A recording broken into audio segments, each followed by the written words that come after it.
Hello and welcome to my podcast, The Power of Audio, Science and AI, supported by Stockholm MusicID.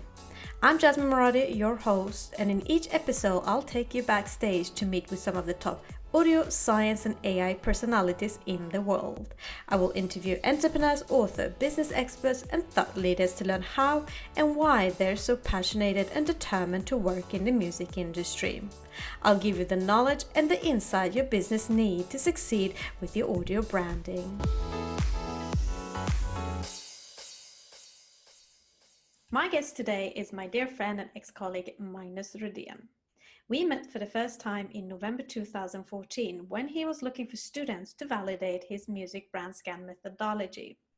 We both graduated from Stockholm School of Economics and we were both hired at Soundtrack Your Brand at the same time in August 2015. Magnus as head of music and I as head of research. Before that, Magnus started the indie label Heya Hifi in 2005 with Alf Tumle, his music partner in crime, another of my amazing ex-colleagues from Soundtrack Your Brand. Magnus is himself a music producer, a songwriter, and a DJ. In 2005, he started the company MusicID, once again with Alf Tumle, working on finding the perfect brand fit music for brands in Stockholm. Today, Magnus and I are going to discuss the ins and outs of the methodology behind his brand fit music scan and Soundtrack Your Brand's AI music tagging. With that, Magnus, I welcome you and thank you so much for joining us. It's amazing to see you and Happy New Year. Likewise, and same to you, Jasmine. You know, Magnus, when I look at you, it brings back happy memories around our connection in music and science. So I'm interested to know, going back to the beginning, when and what is your earliest memory of music, and when did you know that you had a musical talent as a young boy? I guess the first contact with music, yes, for many of us, I guess, was through my parents listening to music, and in my case, that was a lot of jazz music that was playing when I grew up. So I pretty early on got interested in that field of music. And then when it comes to the talent, I don't think I'm the one to decide that. But one special occasion that I remember when playing the saxophone, that as I did start play early on in school, was when after 2 years just playing children's music, my teacher gave me an assignment playing a jazz song, and when I had played that song for him, he took out a sheet with golden stars that he had tucked away, and he put one of those golden star stickers in my book, and I guess that's sort of maybe was some indication that I had at least some kind of talent for playing jazz music. And when people ask you when you were young, what do you want to do when you grow up? Did you say, I want to become a famous musician? If so, then how come you did not study at a music school and instead ended up at a business school? Well, yeah, of course, I had a dream as a kid to become a famous musician. And I had it for quite a while. It was actually just when I stood there and had to choose between studying business school or going to music academy that I had these words ringing back in my head from my parents saying that it's important that you get a proper education before you pursue any career dreams in music. So I guess I have them to thank for pursuing the business school instead of going to music school. That's, and then my plan was, of course, to perhaps if I still had that dream after 4 years in business school, I would always have the opportunity to study and embark on a music career. You have had and have your own career as a music producer and a songwriter and a DJ.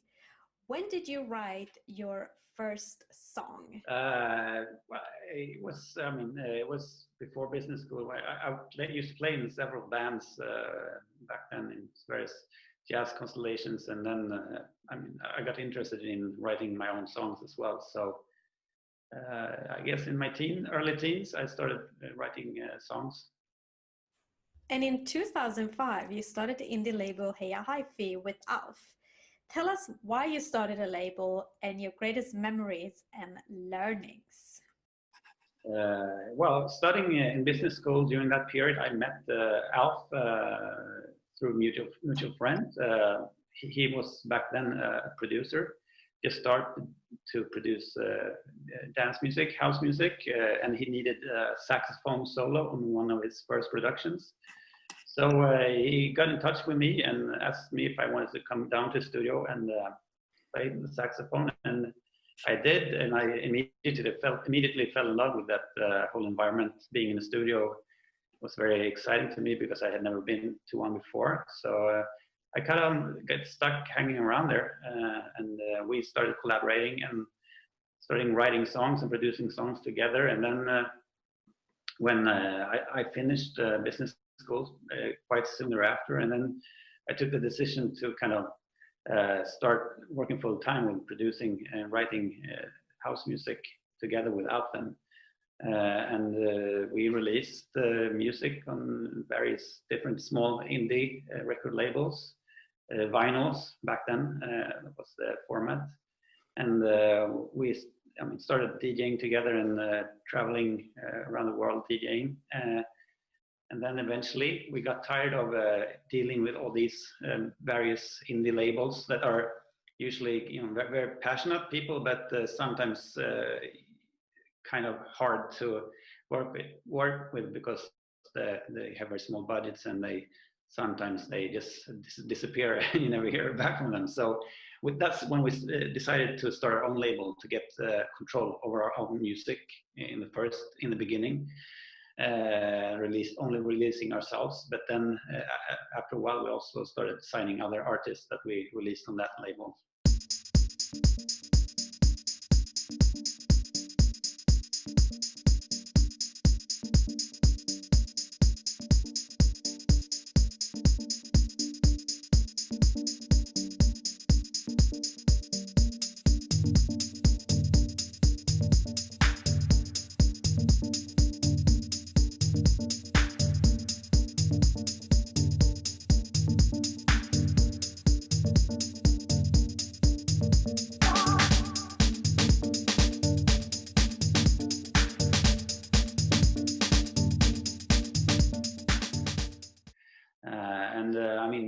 Just running a business in the record music business was, it's very challenging, but of course a lot of fun.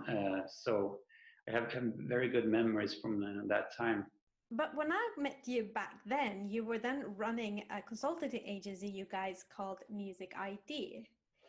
Tell us when you went from running a label and then going into doing music for brands, and what was the needs of the brands?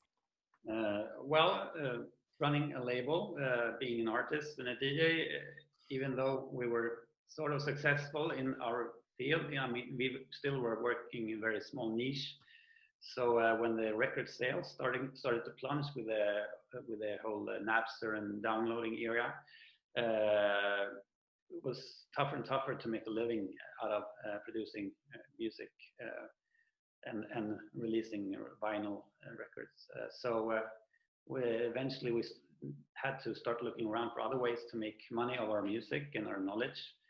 And being a DJ, it was kind of natural to get in touch with various brands.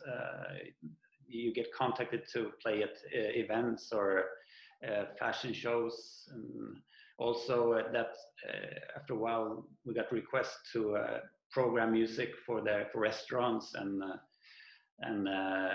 retail stores and similar. So we really felt that there was something there, a market where we could get our money from.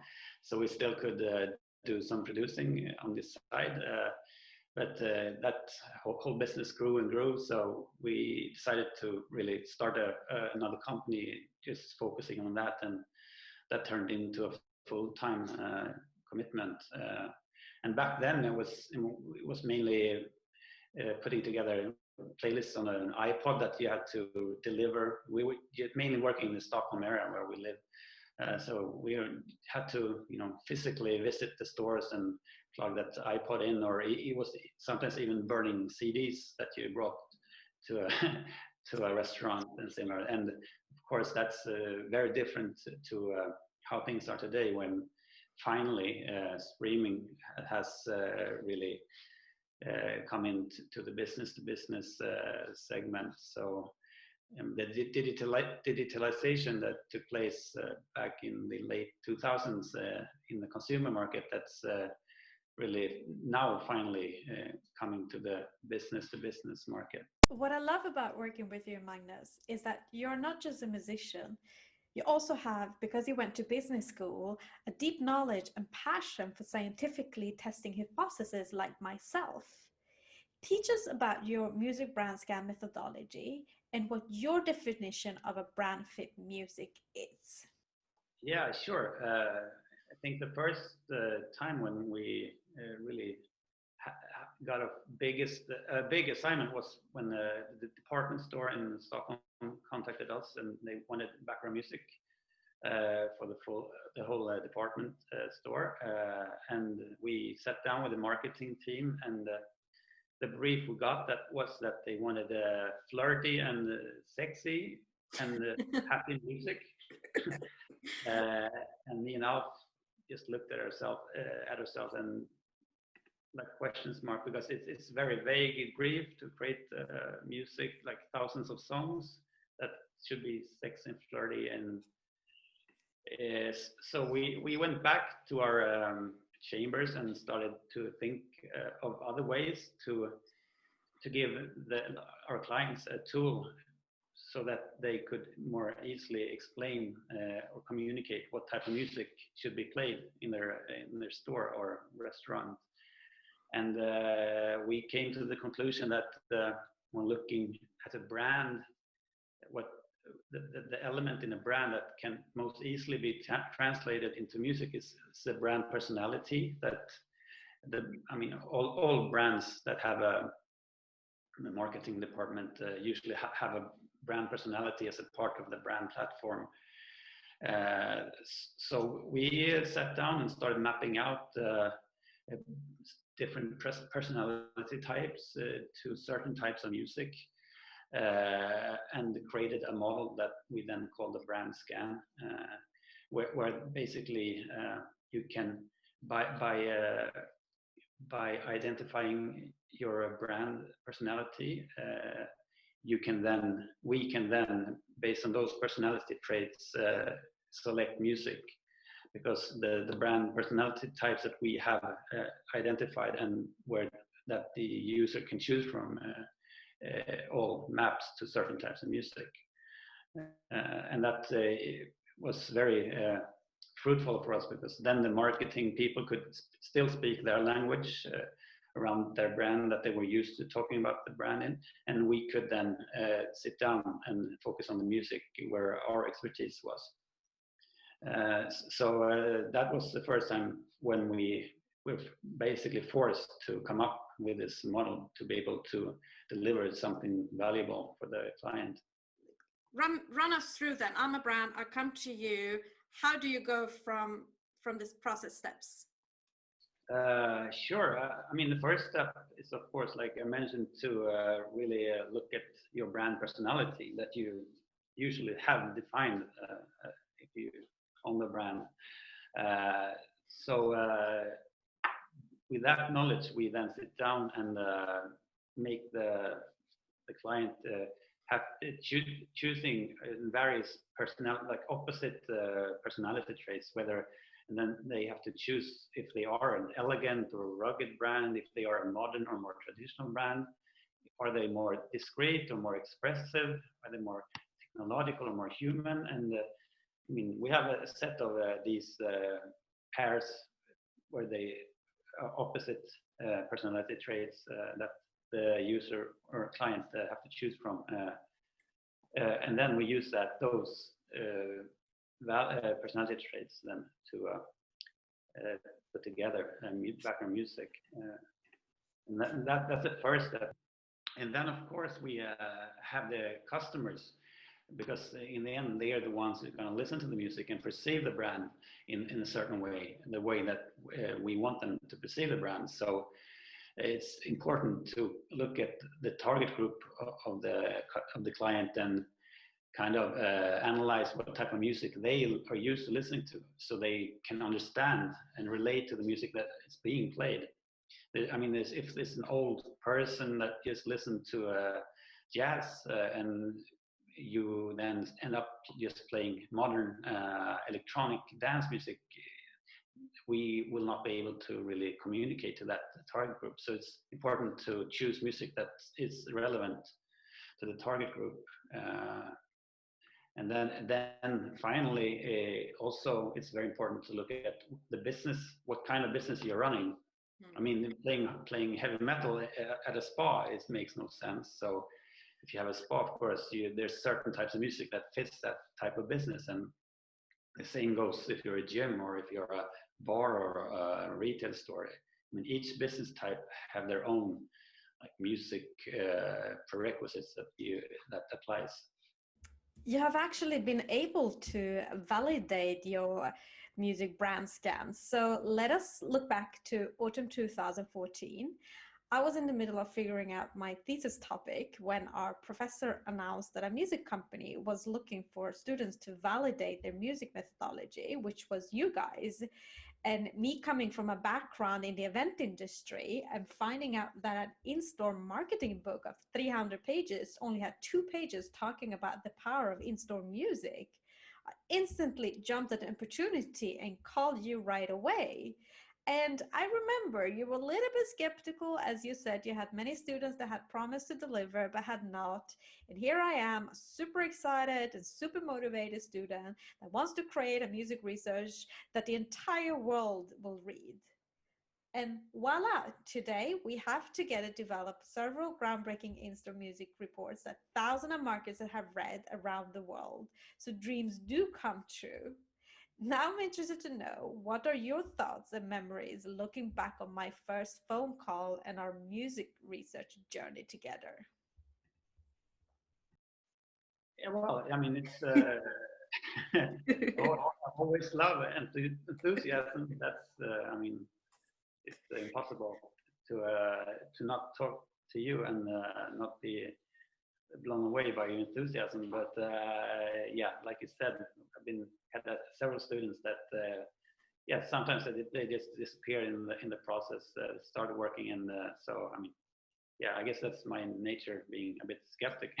but of course, I was also super excited to really see, because especially in the music business and also in the marketing business, unfortunately, there is always a too large portion of gut feeling, and you do what you think is right, but to be able to actually validate something in an academic study, I mean, it adds so much more value. And just as you love it, I also love doing this, because that gives you so much more confidence speaking about something if you know that it's been proven in a study. So yeah, what's I mean, it's quite soon I realized that this was not going to be something that was forgotten or students disappearing, because you and your partner were so really enthusiastic and delivered all the time. So that was super fun experience.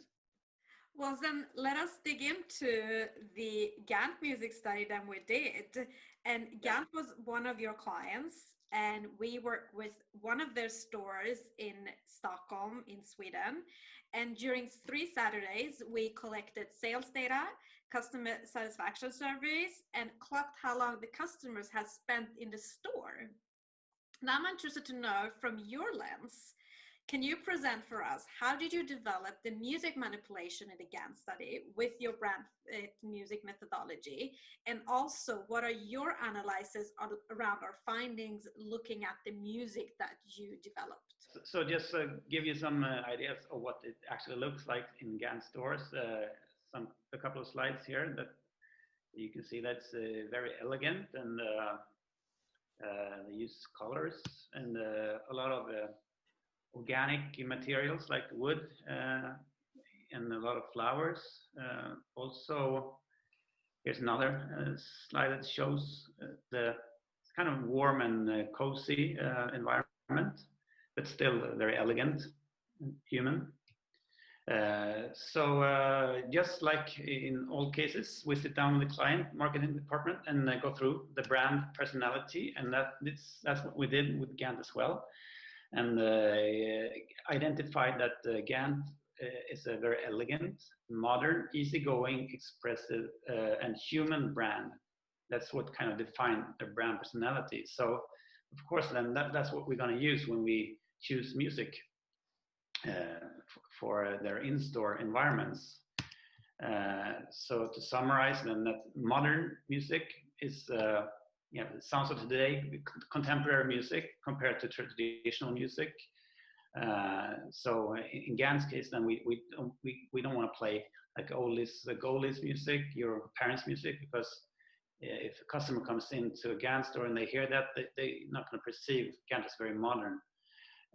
Easygoing music is of course positive and happy music, compares to very serious and mellow, moody music that we should not play in Gant stores. Elegant, to really fit this elegant environment that they have in the stores. It comes down to the productions a lot. It should be airy and light and shimmering compared to more heavy sounds, robust sounds like you can find in rock and distorted guitars or heavy synthesizers in electronic music. And then expressive is music that stands out, that has a story to tell, compared to this vanilla music that's more in the realms of in background music that you typically hear in elevators, at least historically. And then finally, the music should have this warm and inclusive feel that adds this human touch to it, compared to more technological music with electronic and very static sounds. So that's we then created two playlists that we wanted to try in your study. Then one that was brand fit, that was modern, easygoing, elegant, expressive, human, and then one playlist that had songs that were more traditional, serious, rugged, discreet, and technological. And then we had no music, so it was three of them. Exactly. And then I don't know, do you want to go through the results or? Yes, I can do that. So what we did with the methodology is that we use a Latin square, and a Latin square means that you randomly take these different music playlists, and then you just like randomly switch them around during the day. And then what we got out from the results was then, when we analyzed it, is that, do you want to go to the next slide? Yeah, so the difference in these two playlists was that when we played the brand fit music that Magnus had brought out, the sales increased by 31.7%. And I would probably myself say that Gant is a very great case. Gant is a brand that is really almost like Ralph Lauren. They worked with branding in a way that they created a very strong brand personality, that when I was in store, I could actually see that when people coming in, they're very proud. They buy that sweater or pants or jacket because they want to become that personality. And then also what we could see was that we asked the customers, when they had been in the store, we asked them to please stay for a few minutes and answer a like a store satisfaction survey, because what you don't want to do is you don't want to ask them directly about the music. And the results from that, we could see that it had a positive effect on the customer satisfaction when it was brand fit music. We could also see, because the same way that Magnus took out those music brand scans adjectives, we actually asked the customers to rate it, how they felt the brand was perceived as. And it showed that with the brand fit music, then it was closer to the brand identity.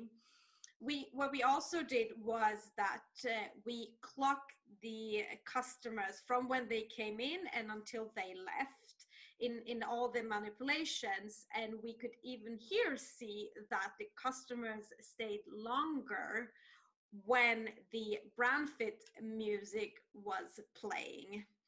What are your analyses from your side, Magnus, of these results?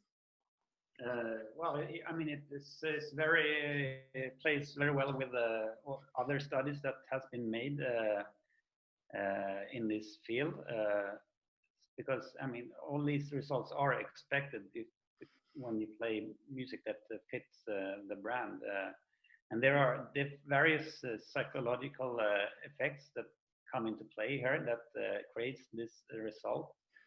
I mean, one aspect has to do with the congruence theories, that people usually like congruence when things make sense and sit together, compared to when there's some kind of disconnect in an experience. And I mean, if the music tells one story and the whole rest of the environment tells another story, like the furniture or the clothing or the personnel or the even the colors in the store, if they don't match, it creates a disconnect that tends to create negative attitudes, and also if you like to be in an environment, it subconsciously makes you stay there longer. So I mean, this has been shown in other studies as well, and so it was super good to see, or it was not super good, but it was very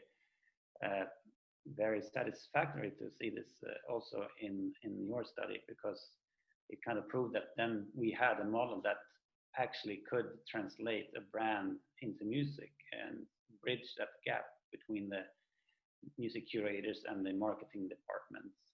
So yeah, the result was expected, but of course you never know. It's always very nervous period when you wait for the results to come in, because it's not always that you're right, but in this case we were, and yeah, it's a great story. Yeah, I had so much fun, and I would also say that it's also important when you do these research, which I've learned, is to try to look from different dimensions, right? We did get the sales, wow, yippee, but it's also important that that is not enough. So that's why we also clock them, ask questions, and looked at different things happening, because then you can get it more confirmed. So based on your experience, what are the easiest part contra the most complicated part with developing the right brand fit music for brand stores? Well, developing is pretty straightforward when you have this model, but I would say that the most complicated part, or where you sometimes can miss the target, is when is like the actual target group, because usually the marketing department has a pretty clear picture of the brand and what it stands for, but then in the end it's the customers of that brand that's going to listen to the music. And sometimes the people that owns the brand has maybe one idea what type of customer they have, and sometimes, or quite often, my experience is that they have kind of a maybe more rosy picture of their ideal customers, and a lot of times the customers aren't actually as they describe them. Maybe they are not so. I mean, so if you get the wrong picture of what the target group is, then sometimes you can select the wrong music, because you select music that maybe they can relate to or understand, or I would say that is the trickier part.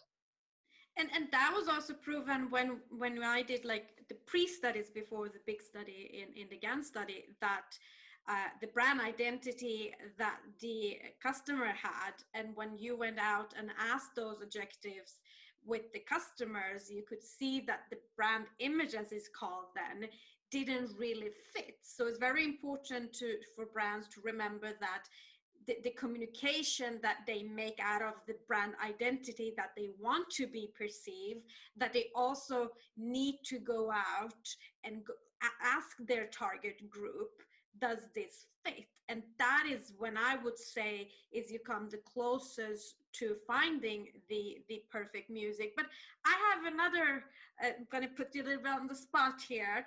So when people create sound and music back then in film and advertising, then you have the visual in front of you, and then it's easier to create the sound based on what you see. But stores is a little bit more challenging because it's more than just the brand and brand values. And I've been sitting in stores, and there's a couple of other elements, and that is like what kind of task is the staff performing, and what kind of products are they selling, because there's a difference with products that is more like you can do impulsive purchase, contra buying a very more expensive product that probably is like you need time to go and do research and figure out because you can't get it wrong.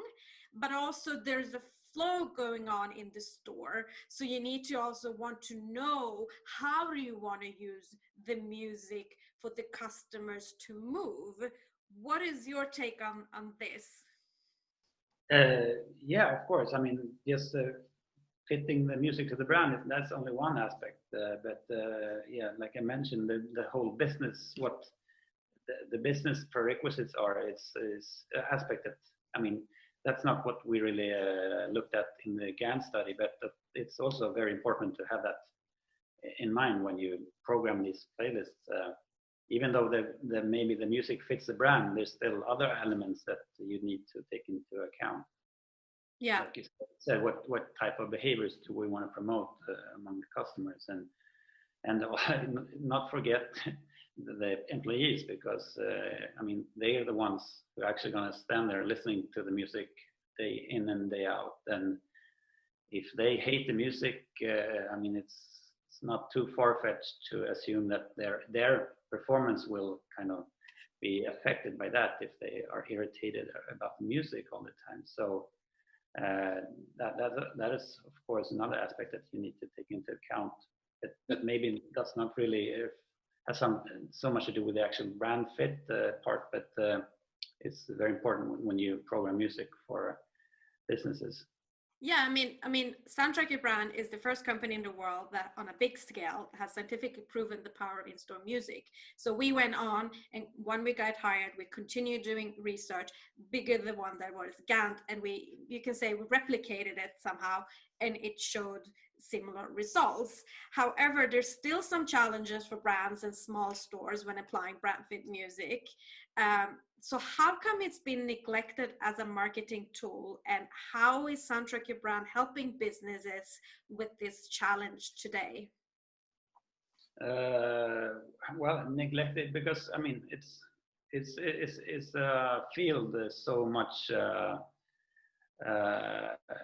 where so much gut feeling really is what guides people, and as long as it's only gut feelings, it's very hard to prove anything, and it's just everything happens by chance, and it all comes down to maybe a DJ's or a music curator's personal perception of what is good music. And I mean, many times, I mean, the most businesses, they don't even have strategy for music or someone that helps them out. It's just an employee that plugs in their telephone or whatever to play their own playlist, and it might not have anything to do with the brand or the store or the business type or the customers. It's just music they like, and that's where we really want to come in and help businesses, because like today streaming is the way to go, and almost everybody uses streaming nowadays, and they're used to using streaming apps like Spotify or Pandora or Apple Music, and therefore if we can create an experience that's more adapted to the needs of businesses, then of course we want to help them out to play music that's good for the business. And it's not only helping them finding music that fits the brand, it's the ability to schedule music, create weekly schedules and have an app where they easily can change music that can reflect then the number of customers that are in the store. And because it's not a static environment, it changes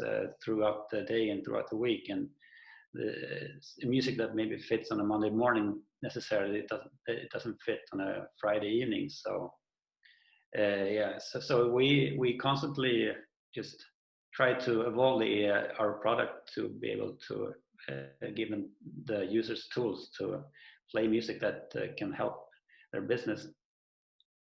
And from your perspective, what would you say, why is our research studies so unique, has become so unique as it has, and why is it so important to continue measuring the impact of in-store music, and especially for brands to do it themselves? Because you guys are providing with an amazing tool, but it's still the brand's responsibility, as I see it, to have somebody in their team that is learning all these perspectives, how to use your tool, have an understanding of the previous research, but also holistically figuring out what's happening in their stores themselves, and to be able to play with it the same way they do with the visual side of it. Yeah, I mean, it's been neglected, even though we and others have shown in studies that it has an effect on real sales. I mean, if it's only 1% or 10% or even over 30% that was shown in the Gant study, still there's, if you have a revenue of hundreds of millions of dollars, if you're a bigger brand with a chain of stores or hotels or restaurants, I mean, there's so much money to be made, and to have the music being treated like water or electricity is so ignorant, and it really doesn't unlock the potential that there is in background music. And just like you say, I mean, of course, big enough brand should have that, someone being responsible and with that knowledge within their company. But for all the others, we are there to help, also to try to help even the one-man shows with our product. And it's very important to just keep on doing these studies, because there's still people are still really reluctant to take in. Even if we come with a study, it's just one study. It's just keep throwing ammunition at them to eventually maybe open their eyes to the effects of background music.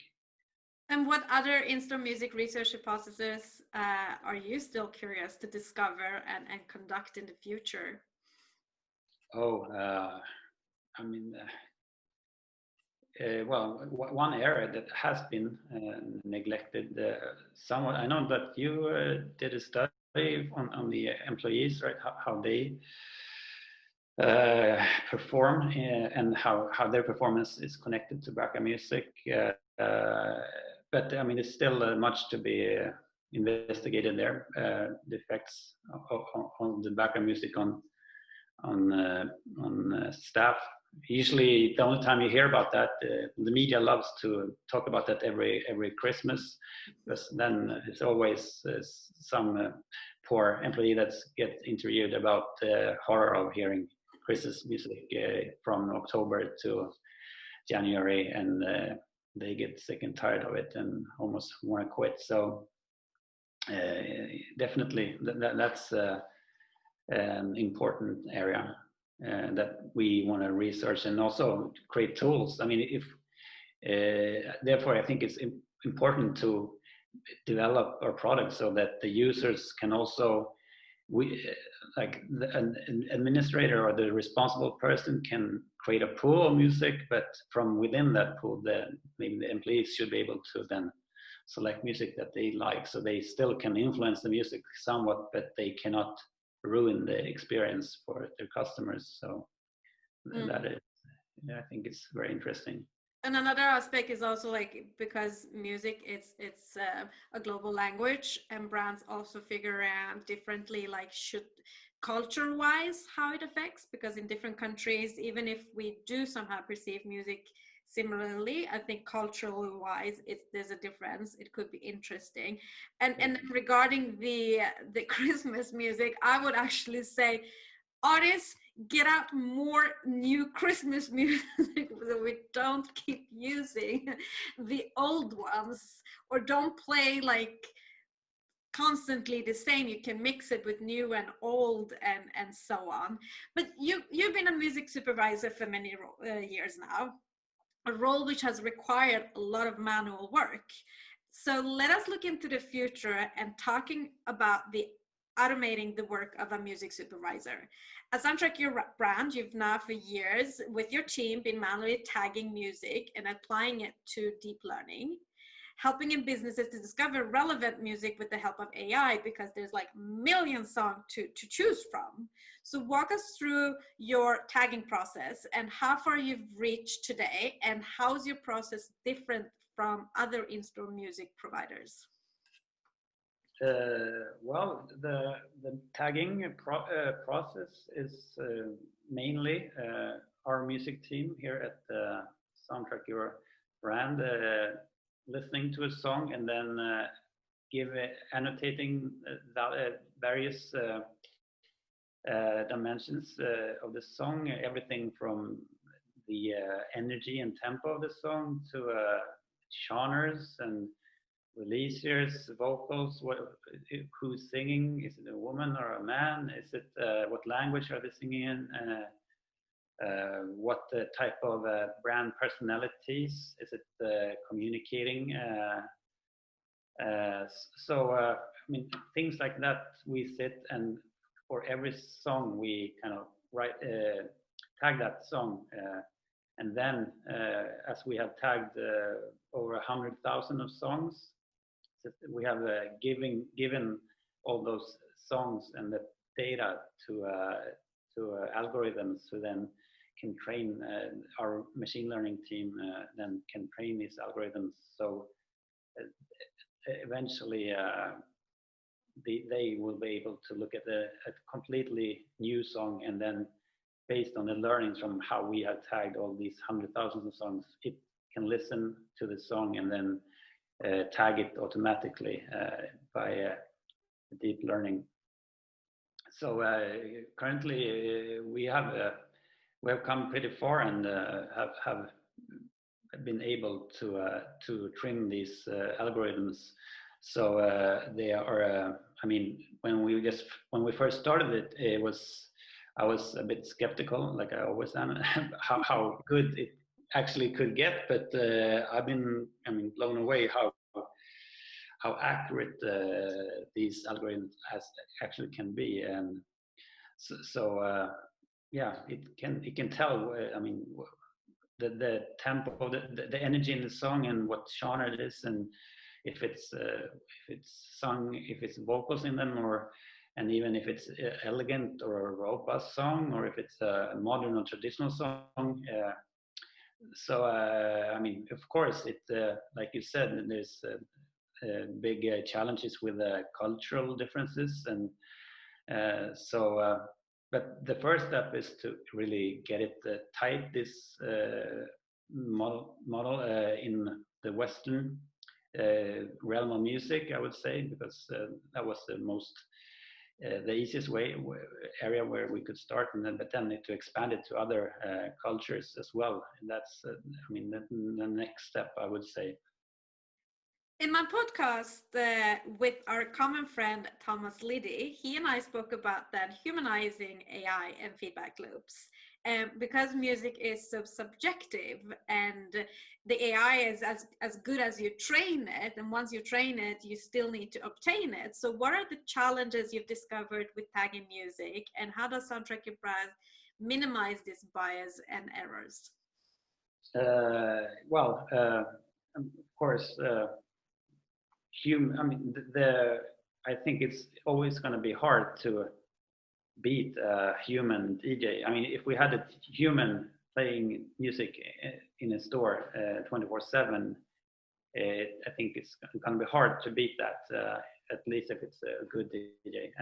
There are crappy DJs as well, but I mean, you always compare the performance of machine learning algorithms with a good DJ. So it's a tough challenge, but over time, as you give feedback to what mistakes they do, it just keeps them improving and improving. And it's just like Terminator. Eventually, the machines are going to take over the world when we train them too much. But we're not there yet.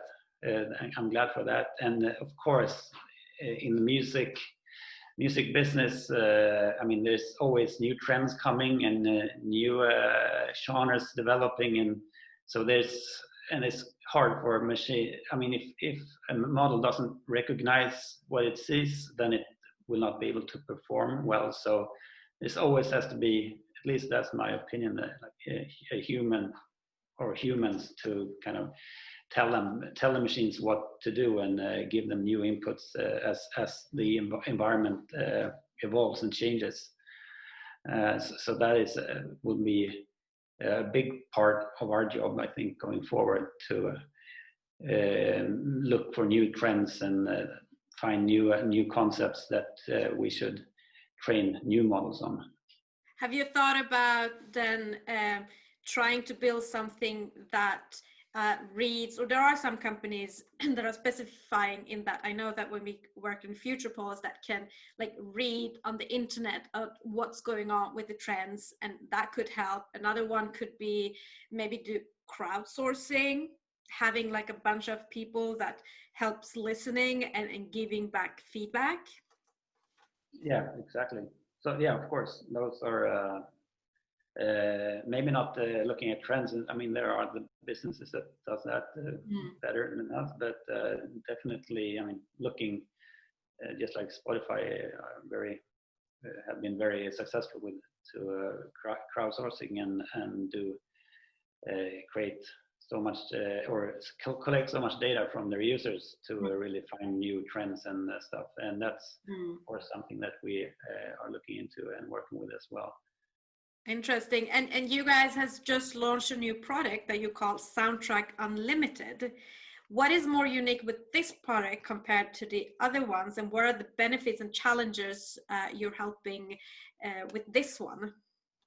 Well, our previous product, the basic product that we call Essential, Soundtrack Essential, has more of a lean-back radio type experience where users can select ready-made stations and playlists, and also in one way they can also create their own stations by selecting different tags, like different genres and so forth, but they can never engage on song level due to how the licenses with the record labels look like. So, but there's almost everybody is used to a consumer service that comes in to our product, and like YouTube or Spotify or Apple Music. So they are used to being able to select whatever song they want to play whenever. And to be able to meet their demands and their needs, we have also launched then another product that we call Soundtrack Unlimited, which basically works just like all other consumer services, where the users can create their own playlists to play. But for those users, our role comes in more to be able to then give them recommendations based on what they want to play. So as soon as they start engaging with the product and adding songs, we then can analyze the songs that they put in, and then based on our analysis, we then can recommend songs that are both vetted for business use, because I mean, not all songs are that appropriate to play in a store environment. So if you use Spotify, I mean, a lot of you probably get recommended a lot of explicit songs and songs that maybe doesn't sound well or has lousy production and so forth, just because a lot of other users listen to that song. But you maybe, most likely, you don't want to play that in your business. So our strength is that we then can recommend songs that are suitable for a business environment.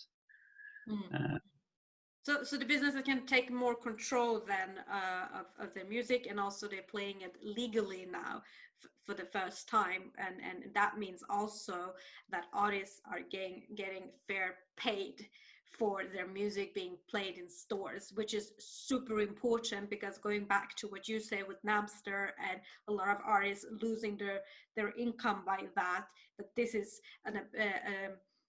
bringing it back. Definitely, yeah.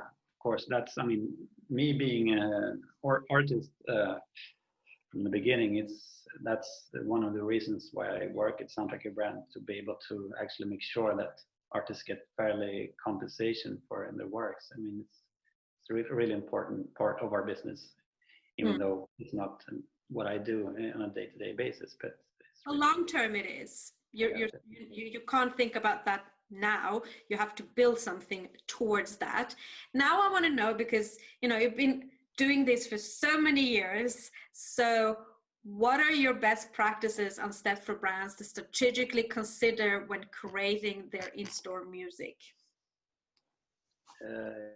Okay, well, I mean, number one is always to really think through what the purpose is, what you want to achieve with the music, because it's, I mean, almost all businesses play music, so it's just become something that I need music because everybody else play music. And I mean, in one of our studies, we showed that it was even better to play no music than playing wrong music.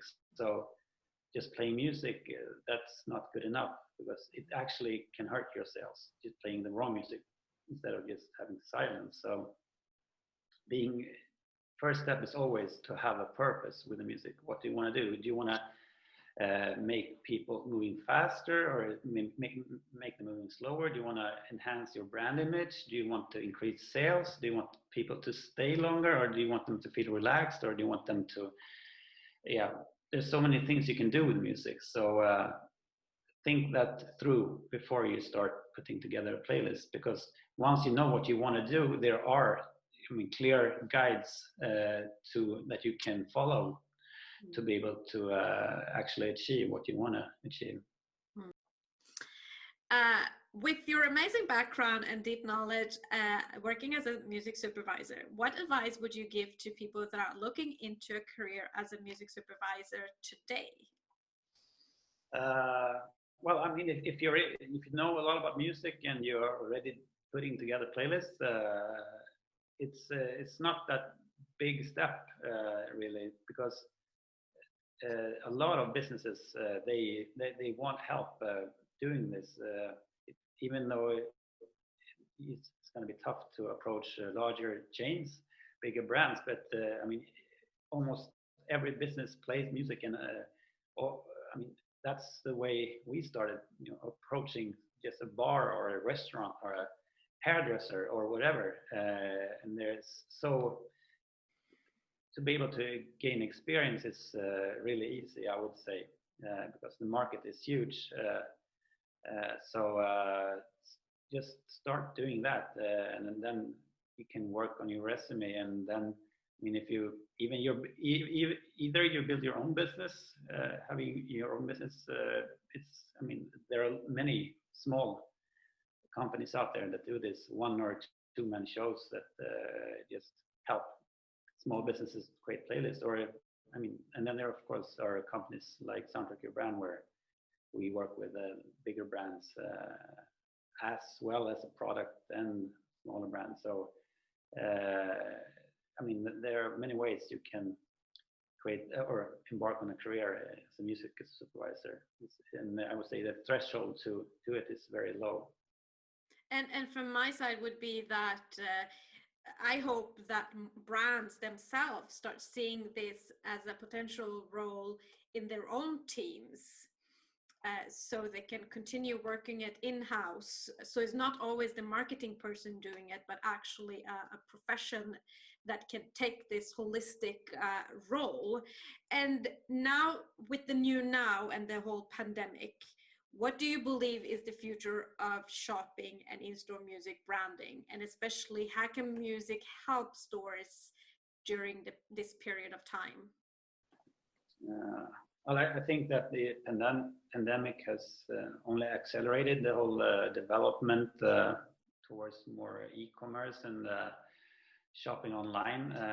And you know that a lot of businesses are hurting and closing down, especially in the retail.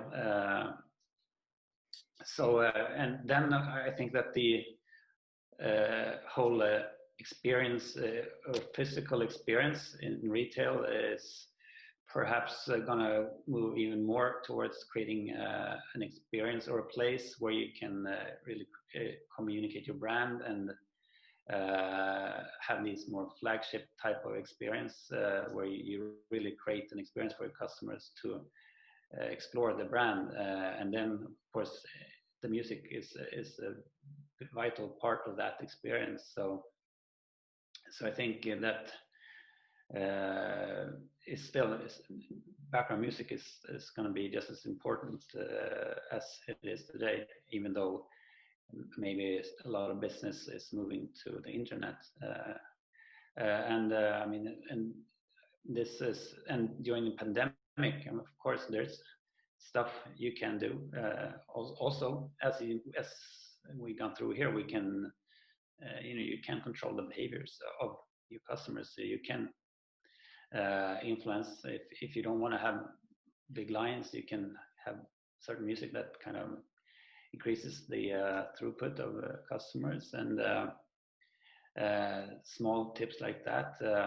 And also, I mean, music is a great comfort in difficult times, and we have also experienced that among our users, that more old songs, traditional feel-good music is being used more now than it was before. And to be able to play music for your customers that create some kind of comfort is also something that you can do during these times.